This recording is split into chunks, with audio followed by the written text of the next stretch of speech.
Well, I think what most people don't know about me is I was born in a really lower middle class family and born in Texas. My dad was in the Air Force. And so I lived in 5 states by the time I was 6 and have very little memory of it. But we settled in Wheeling, West Virginia, where I grew up primarily.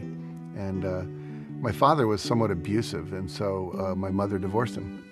And I got a stepfather who really raised me from the time I was about 6 until graduate high school. And I was a typical middle class, by then, suburban kid in West Virginia, except for the fact that my mother was an alcoholic and my father was a workaholic and sometimes drank as well. So it created a lot of compassion and empathy for me because I'm very what's called hypervigilant. I notice every little thing because I had to survive in those families. And also, I think I have a huge sensitivity to pain, and that was really how I got started. The Chicken Soup for the Soul books, which really catapulted my career, those came about when one of my students, some lecture I was giving, said, "You know that story about the puppy you just told?" And I said, "Yeah."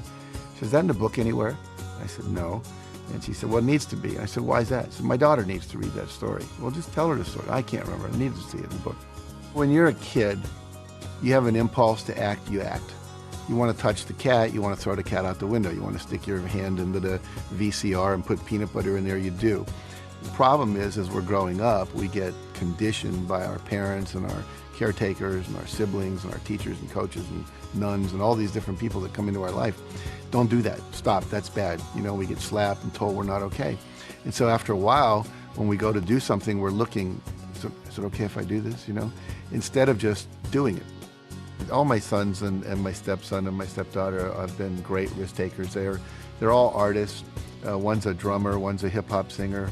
One is he's in high school, but he's in the school play. He just had a lead in the school play. He sings, and then my daughter's a singer, and my other son is very athletic. He's a surfer.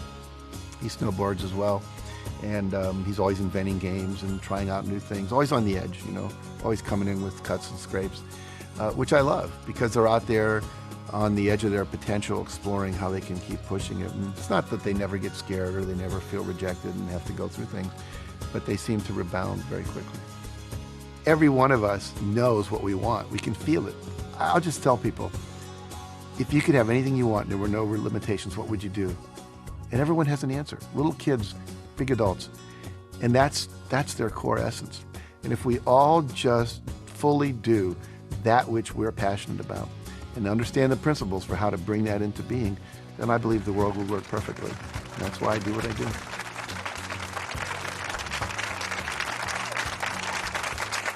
Thank you.